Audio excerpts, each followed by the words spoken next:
সুপ্রভাত। কেমন আছো তোমরা সবাই? আশা করছি তোমরা সবাই খুব ভালো আছো, আর আমিও বেশ ভালোই আছি। আমার ছোট্ট একটি চ্যানেল শখের পরিবারে তোমাদের সকল বন্ধুকে জানাচ্ছি অনেক অনেক স্বাগত আর অনেক অনেক ভালোবাসা। আজকের বারটি ছিল মঙ্গলবার, আর ঘড়িতে এখন সময় সকাল 8:30 মতো।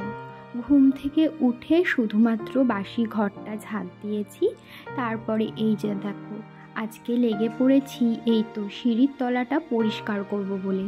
শুধু সিঁড়ির তলাই না, আরও বেশ কিছু জায়গা আজকে পরিষ্কার করব। তোমরা ভিডিওটা দেখতে থাকো, সব কিছুই দেখতে পারবে, আর আশা করছি তোমাদের ভিডিওটি দেখতে ভালোও লাগবে।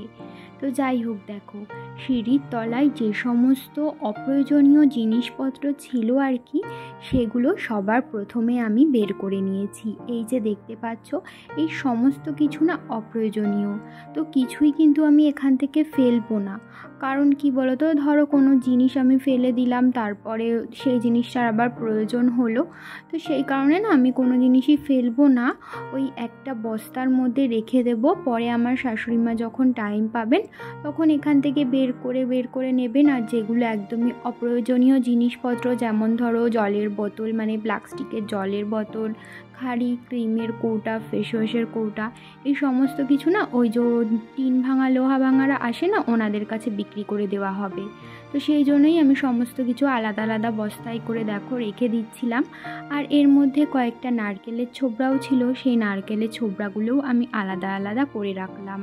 তো দেখো সিঁড়ির তলাটা একদমই কিন্তু অপরিষ্কার হয়েছিল, মানে এত অপরিষ্কার থাকলে না ভালোও লাগে না। আর হ্যাঁ, আগের ব্লগে তোমরা দেখছিলে না, ওই যে যেই খাটটা ভেঙে গেছিলো সেই খাটের অংশগুলো সরিয়ে সরিয়ে রাখছিলাম। তো সেই ওই কাঠের টুকরোগুলো না আমার শ্বশুরমশাই একটা কাঠের দোকানে বিক্রি করে দিয়েছেন আর কি। তো সেই জন্যই এই জায়গাটা আরও ফাঁকা হয়ে গেছে, তাই আমার পরিষ্কার করতেও সুবিধা হচ্ছে। আর সত্যি কথা বলতে কি বলতো, আমার না নোংরা অপরিষ্কার জায়গা দেখতে একদমই ভালো লাগে না, আমার একদমই পছন্দ হয় না। তো সেই কারণে আমি চেষ্টা করি যতটা আমি পারি ততটা সমস্ত কিছু পরিষ্কার পরিচ্ছন্ন করে রাখবার। রোজ দিন তো আর পরিষ্কার করা সম্ভব হয় না, তো মাঝে মাঝেই কিন্তু আমি এই সিঁড়ির তলাটা পরিষ্কার করে থাকি। লাস্ট পরিষ্কার করেছিলাম ওই বেশ কিছুদিন, মাস 3 আগে। তো আবারও দেখো এই যে তখনও এই এত অপ্রয়োজনীয় জিনিস কিন্তু আমি বার করেছিলাম, আর দেখো 3-4 মাস পরে আবারও এক গাদা অপ্রয়োজনীয় জিনিস হয়েছে, সেগুলোও আবার বস্তা ভরে রেখে দিলাম। তো যাই হোক, এই দেখো কয়েকটা বাদ দেওয়া ঝাঁটাও রয়েছে এখানে, এই ঝাঁটাগুলো ভাবছি ফেলে দেব। বাড়িতে না এখন কেউ ছিল না, তো সেই কারণে আমি আরও ভালোই নিলিবিলিতে কাজগুলো করতে পারছিলাম। তার মধ্যে আমার ছেলে গেছিলো স্কুলে, ও তো 9টার দিয়ে ওর স্কুল থাকে, সেই ফাঁকেই কিন্তু আমি এই সমস্ত কিছু করে নিচ্ছিলাম। নয়তো ও থাকলে না ও বারবার এই ধুলোর মধ্যে আসতো, আর আমি ওকে নিয়ে সেরকমভাবে কাজ ভালো করে করতেই পারতাম না। তো যাই হোক, এই দেখো সিঁড়ির তলাটায় যেহেতু ওই জিনিসপত্রগুলো রয়েছে না, দেখতে কেমন একটা লাগছিল, তাই কয়েকটা তক্তা ছিল, তক্তাগুলোকে দিয়ে না ঢেকে রাখলাম। তো তারপরে দেখো বেশ ভালোই লাগছিল, তক্তাগুলো দিয়ে ওগুলোকে আড়াল করে রাখায় জায়গাটা বেশ পরিষ্কারই লাগছিল। তো তোমরা পিছনে দেখতেই পাচ্ছ। আর তাড়াহুড়োর মধ্যে না তোমাদের সাথে আমি পরে যে ভালো করে ওটা শেয়ার করব সেটাও শেয়ার করা হয়নি। আর এখন যেই জায়গাটা আমি পরিষ্কার করছি সেটা হচ্ছে আমাদের বাড়ির সামনে খোলা যেই জায়গাটা আছে, ওই উঠানি বলতে পারো, সেই জায়গাটাই আর কি। তো তোমরা হয়তো প্রায় ব্লগে দেখতেই পারবে আমি এই জায়গাটা সকাল সন্ধে ঝাঁট দিয়ে থাকি। সেই জায়গাটায় কিন্তু আজকে পুরো ডিপ ক্লিনিং করলাম, আর দেখতেই পাচ্ছ কত পরিমাণে ধুলো বেরিয়েছে। তো তারপরে এখন পরিষ্কার করা হয়েই গেছে, এখন আমি গেটের সামনেটাও ভালো করে ঝাঁট দিয়ে নিচ্ছি। আর দেখতেই পাচ্ছ গেটের সামনে কত ঘাস বড় বড় হয়ে গেছে। আসলে এখন যেহেতু বর্ষাকাল না, বর্ষার জল পেলেই এই ঘাসগুলো বড় বড় হয়ে যায়। তো ভাবছি এই গেটের সামনের ঘাসগুলোও একদিন কেটে দেবো। দেখি কবে সময় পাই, সময় করে একদিন গেটের সামনের ঘাসগুলো কাটতে হবে। তো নিচটা পরিষ্কার করে রেখে আমি চলে এসেছি একদম উপরের ছাদে। আজকে ছাদটাও ভাবছি ঝাঁট দেবো। ওই যে বললাম না, শুধু সিঁড়ির তলায় পরিষ্কার করব না, তার সাথে আরও বেশ কিছু জায়গা পরিষ্কার করব। তো এই যে দেখো এখন চলে এসেছি একদম উপরের ছাদে, আর ছাদটাও কিন্তু এখন আমি ভালো করে ঝাঁট দিয়ে নিচ্ছি। ছাদটা না সেই লাস্ট ঝাঁট দিয়েছিলাম পুজোর আগে, মানে মহালয়ের আগে। তো মহালয়ার আগে তো শুনেছি বাড়ি ঘরদুয়ার পরিষ্কার করতে হয়, তো সেই কারণে ছাদ থেকে নিচ অবধি সমস্ত জায়গা আমি পরিষ্কার করেছিলাম। আর দেখো আবারও আজকে পরিষ্কার করে নিচ্ছি। আর এখন যেহেতু বর্ষাকাল, আর বর্ষার জল জমে জমে দেখো ছাদের এই যে কোনায় কোনায় দেখো জলগুলো জমে জমে না কেমন একটা শ্যাদলা টাইপের পড়ে গেছিলো। তাই ওই জায়গাগুলো আমি যতটা সম্ভব পেরেছি ঝাঁট দিয়ে শ্যাদলাগুলো তোলবার চেষ্টা করেছি। আর ওই যে দেখতে পাচ্ছ মাটির ভাঁড়গুলো, ওগুলোতে না কাককে খেতে দেওয়া হয়। দেখতেই পেলে একটা কাক এসে আবার খেয়েও গেল। আর ওই বড় যেই ভাঁড়টা দেখছো ওটার মধ্যে কাকের জন্য জল রাখা হয়। শুধু কাক না, সমস্ত পাখিরাই এসে জল খায় আর ওই খাবারগুলোও খায়। তো দেখো আমি ছাদটাও কিন্তু ভালো করে পরিষ্কার করে ঝাঁট দিয়ে নিচ্ছি। আর দেখে মনে হচ্ছে নিমেষের মধ্যে কাজগুলো হয়ে যাচ্ছে, কিন্তু না, এই সমস্ত কাজগুলো করতে আমার অনেকটাই টাইম লেগেছে আর সাথে অনেকটা কষ্টও হয়ে গেছে। পুরো না আমি ঘেমে গেছিলাম। আর এখন যেহেতু ছাদে পুরো রোদও চলে এসেছে, তো সেই কারণে আরও বেশি কষ্ট হচ্ছিল। আর কি বলতো, আমি যখনই ছাদ ঝাঁট দিই না, একদম ভোরবেলা ঘুম থেকে উঠে তারপরে ছাদটা ঝাঁট দিই, যাতে ছাদে রোদ না আসে, মানে ছাদে রোদ আসার আগেই আমি ছাদটা ঝাঁট দিয়ে ফেলি। কিন্তু আজকে না কোনো ঠিক ছিল না যে আমি ছাদ ঝাঁট দেবো, তো হট করে যেহেতু প্ল্যান করেছি, তো সেই কারণেই আর কি রোদ চলে এসেছে, তো কী আর করব। তো তবুও খুব কড়া রোদ ছিল না। এখন তো বর্ষাকালে অতটা কড়া রোদ আসে না। তো যাই হোক, দেখো ছাদ ঝাঁট দেওয়ার পর আমি সমস্ত ময়লাগুলো ওই বেলচাতে করে তুলে তুলে বাইরে ফেলে দিচ্ছিলাম। আমি নিচ থেকে ওপরে আসার সময় না বুদ্ধি করে এই বেলচাটাও নিয়ে এসেছিলাম, কারণ জানতামই এই বেলচাটার আমার প্রয়োজন পড়বে। তো ছাদটা তো ঝাঁট দেওয়া হয়ে গেছে, মানে ওপরের ছাদটা। তারপরে দেখো আমি সিঁড়িগুলো ঝাঁট দিতে এখন নিচে যাব। আর নিচের যেই ছাদটা আছে না, ওই ছাদটাতে না অনেকটাই জল জমে রয়েছে, তোমরা দেখতেই পাবে। আর আমাদের ছাদের এই ডিজাইনটা না আমার খুব ভাল লাগে, মানে এই সিঁড়ির ডিজাইনটা। আমাদের বাড়ি যেহেতু এখনও পুরোপুরি কমপ্লিট হয়নি, যদি কখনো কমপ্লিট করা হয় তাহলে আমাদের বাড়িটা কিন্তু দেখতে বেশ ভালোই লাগবে। তো যাই হোক, বললাম না নিচের ছাদটায় পুরো জল জমে রয়েছে আর শ্যাদলা পড়ে গেছে। তো দেখো বর্ষাকালে না এই জায়গাটার জল আমাদের কখনোই শুকায় না। এই ধরো আজকে রোদ উঠলো, শুকিয়ে গেল, আবার রাত্রেবেলা বৃষ্টি হবে, আবার জল জমে শ্যাদলা পড়ে যাবে। কেন বলো তো, এখানে দেখো যেই জল যাওয়ার পাইপটা রয়েছে না, এটা না একদমই ভুল জায়গায় বসানো হয়েছে। আসলে এই জল যাওয়ার পাইপটা ঢালু জায়গাটায় বসাতে হতো, কিন্তু যেই জায়গাটা জল যাওয়ার পাইপটা সেই জায়গাটা একদম উঁচু আর এই পাশের দিকটা নিচু, তো সেই কারণে না জল এখান থেকে পাস হতেই পারে না। আর আজকে দেখো আমি ভালো করে ঝাঁট দিয়ে ওই পাইপের মুখের কাছে নিয়ে গিয়ে আমি ভালো করে ঝাঁট দিয়ে জলগুলোকে বার করে দিয়েছি। যদিও কিন্তু আবার যখন বৃষ্টি হবে আবারও জল জমে যাবে, রোজ দিন তো আর এইভাবে ঝাঁট দেওয়া সম্ভব হবে না। আর ছাদ দেওয়া আমার হয়ে গেছে। এখন চলে এসেছি ছাদে যেই ইনকমপ্লিট আমাদের ঘরটা রয়েছে সেই ঘরটাতে। আর এই ঘরটাতে না একটা টেবিল রয়েছে, এই টেবিলটাতে মধ্যে আমাদের যে সমস্ত অপ্রয়োজনীয় জিনিস, মানে আমাদের না, বেশিরভাগ ওই আমার শাশুড়ি মায়েরই জিনিসপত্র আছে, যেগুলো ওনার খুব বেশি প্রয়োজন হয় না, সেগুলো উনি এখানে এনে রেখে দিয়েছেন। আর দেখো ছাদটা না পুরো আমি ঝাঁট দিচ্ছিলাম, আর ঝাঁট দিতে এসে দেখি যে একটা না পাখির বাসা ভেঙে পড়ে রয়েছে। হয়তো এই শালিক পাখির বাসাই হবে। আর বাসাটা দিয়ে না প্রচণ্ড দুর্গন্ধ বেরাচ্ছিল। তো সবার প্রথমে না আমি ওই বাসাটাকে বাইরে ফেলে দিয়েছি, মানে ওখানে কিন্তু কোনো পাখি ছিল না, শুধুমাত্র বাসাই পড়েছিল। আর ভাঙা বাসা দেখে মনেই হচ্ছিল যে পাখিরা হয়তো এনে ফেলে দিয়েছে ভাঙা বাসা। তো সেই কারণে আর গন্ধ বেরাচ্ছিল বলে আমি বাসাটা বাইরে ফেলে দিয়েছি। আর এখানে দেখো তারপরে চলে এসেছি এই পাশটায়। এই যে প্লাইগুলো দেখছো, এই প্লাইগুলো না যখন হাওয়া হয় তখন হাওয়ায় উড়ে উড়ে এদিক ওদিক পড়ে যায় আর কি। তো এখনও দেখলাম নিচে পড়েছিল, তাই আমি প্লাইগুলো আপাতত দাঁড় করিয়ে রেখে দিলাম। তারপরে দেখো একদম কোণার দিকটা ভালো করে ঝাঁট দিয়ে নিচ্ছি। এই যে জায়গাটা ঝাড় দিচ্ছি না, এই জায়গাটা না আমাদের ঠাকুর ঘর করবার প্ল্যান করা হয়েছিল।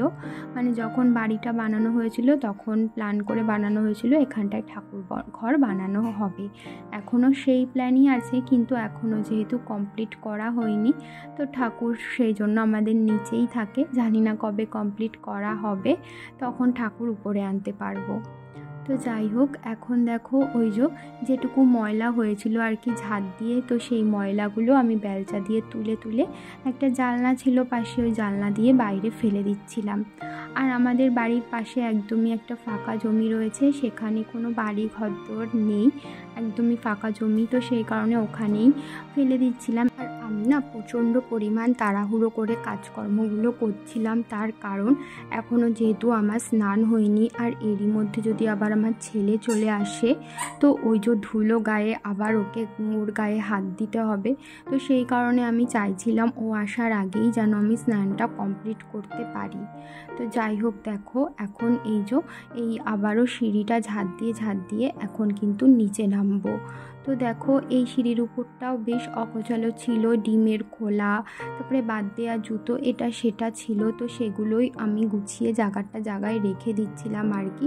আমার শাশুড়ি মা মাঝে মাঝে এই জায়গাটা ঝাড় দেন, তবুও ঝাড় দিলে কি হবে, তো ধুলো না যে কোথা দিয়ে আসে, আসলে যখন ওই ঝোড়ো হাওয়াগুলো দেয় না, তখনই মনে হয় বাইরের থেকে ওই হাওয়ার সাথে ধুলোগুলো চলে আসে।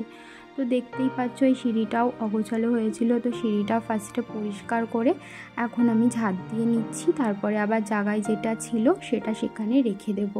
আর এই সিঁড়িটা ঝাড় দিলেই আমার আপাতত হয়ে যাবে, তারপরে না আমি সোজা চলে যাব স্নান করতে।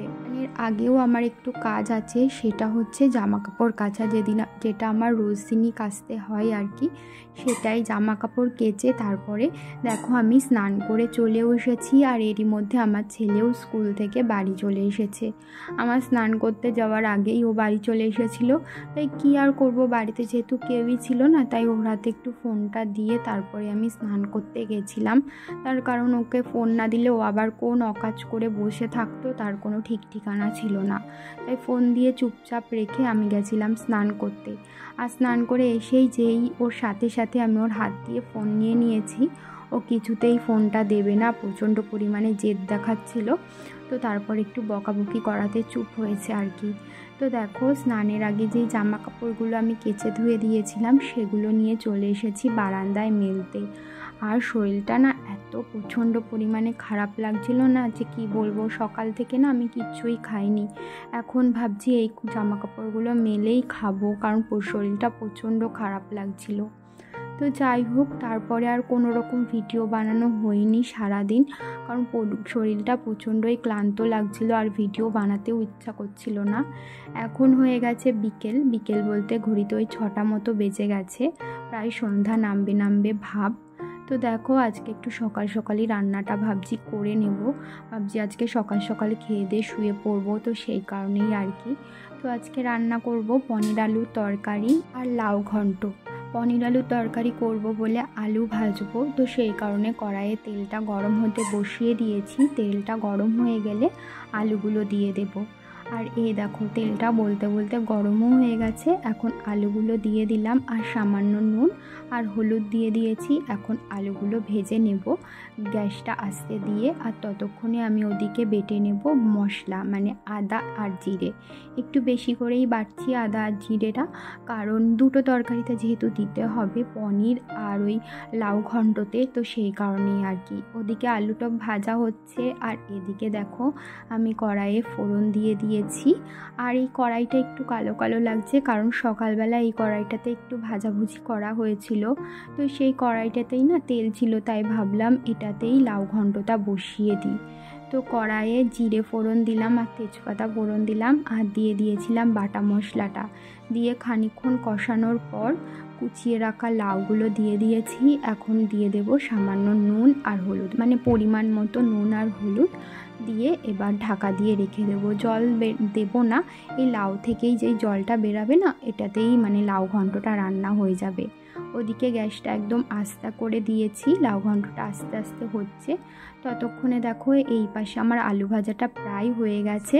তাই দেখো আমি তাড়াহুড়ো করে পনিরটাও পিস পিস করে কেটে নিচ্ছিলাম। একা হাতে সমস্ত কিছু করছিলাম তো সেই কারণে তাড়াহুড়োও বেঁধে যাচ্ছিল। তো দেখো পনিরগুলো একদম পিস পিস করে কেটে নিয়েছি। আলুগুলো তো ওদিকে ভাজা হয়েই গেছে, আলুটা নামিয়ে এই পনির ভাজাটা বসিয়ে দেব। আজকে আমাদের বাড়িতে এসেছিলেন আমার দাদা শ্বশুর, তো সেই কারণেই আর কি আরেকটু তাড়াতাড়ি করে রান্না করছিলাম, কারণ আমার দাদা শ্বশুর আবার 8টা সাড়ে 8টার মধ্যে ভাত খেয়ে নেন, তো সেই জন্যই। এই দেখো এদিকে আলু ভাজাগুলো একদমই লাল লাল করে ভাজা হয়ে গেছে। এখন এক এক করে পনিরগুলো ছেড়ে দিচ্ছি। আর আমি না প্রথমে ভাবছিলাম পনিরগুলো যদি আবার ভেঙে যায়, তো সেই কারণে একটা একটা করে দিচ্ছিলাম। তারপরে দেখছি যে ভাঙছে না, তাই একবারে সবগুলোই দিয়ে দিলাম। তো তারপর একটু পাতিয়ে পাতিয়ে দিলাম যাতে ওই পাশটা ভালো করে ভাজা হয়ে যায়। তো দেখো এদিকে পনির ভাজাটাও ভালো করে হয়ে গেছে। তো তারপরে না আমি পনির ভাজাটা তুলে রাখছিলাম, একটা পাত্রে জল নিয়ে নিয়েছি সেই জলের মধ্যে, কারণ জলের মধ্যে নাকি পনির ভেজে রাখলে পনিরগুলো নরম থাকে, শক্ত হয়ে যায় না, তো সেই কারণেই আর কি। তারপরে কড়াই আর একটু তেল দিয়ে ফোড়ন দিয়ে দিয়েছি জিরে আর তেজপাতা, আর একটা শুকনো লঙ্কাও দিয়েছিলাম। তারপরে দিয়ে দিয়েছিলাম বাটা মশলাটা। তারপর ভালো করে মশলাটা কষিয়ে ওই ভেজে রাখা আলুটা দিয়ে আর একটু ভালো করে কষিয়ে নেব। মশলাটা কষাতে গিয়ে মশলাটা না তলায় লেগে যাচ্ছিল, তাই সামান্য পরিমাণে একটু জল দিয়ে মশলাটা কষিয়ে নেব। ওদিকে তো পনিরের মশলাটা কষানো হচ্ছে, আর এদিকে দেখো লাউ ঘন্ট কিন্তু প্রায় হয়েই গেছে। এবার লাউ ঘন্টটা নামিয়ে ভাবছি এই গ্যাসটাতে ভাতটা বসিয়ে দেব। তো তার আগে পনিরটা দিয়ে দিচ্ছি। পনিরটা বসিয়ে রেখে মানে পনিরের জলটা ঢেলে দিয়ে তারপরেই ওদিকে ভাতটা বসাবো। ততক্ষণে লাউ ঘন্টটা আরেকটু হতে থাক। তো এই তো ভালো করে কষানো হয়ে গেছে, এখন পরিমাণ মতো জল দিয়ে দেব। আর লঙ্কা না বেটে দিইনি, ওই 2টো কাঁচা লঙ্কা চিড়ে দিয়ে দিয়েছি। আর যখন ওই আদা আর জিরেটা বাটছিলাম না, তখন একটা শুকনো লঙ্কাও বেটে দিয়েছি। আর বেশি ঝাল দিইনি, তার কারণ আমার ছেলেকেও ভাবছি রাত্রেবেলা এই পনির আলুর তরকারি দিয়েই ওকে ভাতটা খাইয়ে দেবো, তাই বেশি ঝাল দিইনি, অল্প ঝালই দিয়েছি। তো ওদিকে পনিরের তরকারিতে তো বসিয়েই দিয়েছি, আর এদিকে লাউ ঘন্টটাও একদমই হয়ে গেছে। লাউ ঘন্টটা নামিয়ে রেখে এখানে গ্যাসে বসিয়ে দিলাম ভাতের জলটা। তো ভাতের জলটা বসিয়ে দিয়ে চালটাও ধুয়ে নিয়েছি। তো ভাতের জলটা দেখলাম আর একটু গরম হবে, তো ততক্ষণে আমি ভাবলাম যে রান্নাঘরটা পরিষ্কার করে নিই আর শিলটাও ধুয়ে রেখে দিই। তখন তাড়াহুড়োতে না শিলটা আর ধুতে পারিনি। তো দেখো আজকে তাড়াহুড়ো করতে গিয়ে না কতটা হলুদ পড়ে গেছিলো আমার হাত থেকে, মানে কৌটার দিয়ে। প্রচণ্ড খারাপ লাগছিল আমার, না জিনিসপত্র নষ্ট হলে প্রচণ্ড পরিমাণে খারাপ লাগে। তো দেখো বেশি হলুদ যদিও পড়িনি, অল্পই পড়েছে, তবু আমার প্রচণ্ড পরিমাণে খারাপ লাগছিল। তো যাই হোক ওর জন্য ওই জায়গাটা ভালো করে পরিষ্কার করে নিলাম মুছে। আর দেখো এদিকে পনিরটাও দেখছিলাম কতটা কি ফুটে উঠেছে, তো দেখলাম এখনও অনেক জাল লাগবে পনিরটায়, তাই আবারও ঢাকা দিয়ে দিলাম। তারপরে এদিকে ভাতের জলটাও গরম হয়ে এসেছিল, চালটাও হাঁড়িতে দেওয়ার পর একটু নাড়িয়ে চাড়িয়ে দিলাম, এবার ঢাকনা দিয়ে দেব। তো তারপরে এই যে কড়াই থেকে লাউ ঘন্টটা একটা ছোট্ট বাটিতে ঢেলে নিলাম। আর আজকে না লাউ ঘন্টটাতে একটু তেলটা বেশি হয়ে গেছিলো, সেটা হয়তো তোমরা দেখে বুঝতেই পারছো। তারপরে দেখো এখন ভাবছি রান্নাঘরটা পরিষ্কার করে নেব। আমি না এরকমটাই করি, রান্না করতে করতেই রান্নাঘর পরিষ্কার করি। আর যে কটা বাসন হয় রান্না করতে করতে সে কটাও কিন্তু আমি মেজে নিই। তো সেই কারণে না আমার এদিকে রান্নাও হয়ে যায় আর বাসন মাজাও হয়ে যায়। এই দেখো দুপুরবেলা যেই বাসনগুলো মেজে ধুয়ে রেখেছিলাম সেই বাসনগুলোরই জল পুরো ঝরে গেছে, সেগুলোই আমি এখন ঝুড়ির থেকে তুলে নিচ্ছিলাম, কারণ এখন যেই বাসনগুলো মেজেছি সেগুলো এই ঝুড়িটাতে রাখবো। তো সেই কারণে আর থালাগুলো উপরের দিকে রাখলাম, কারণ একটু বাদেই তো এই থালাগুলোর প্রয়োজন হবে, কারণ আমরা তো আবার ভাত খাবো, তো সেই জন্যই আর কি। আর ছোট ছোট যেই বাটিগুলো আছে সেটাই পাশেই রাখি যাতে খুঁজতে সুবিধা হয়। আর এই দেখো নিরামিষ মশলা রাখার কৌটাটা আগের দিন বলছিলাম না ধোবো, তো দেখো আজকে ধুয়ে দিয়েছি, তাই তোমাদেরকে একটু দেখিয়ে দিলাম।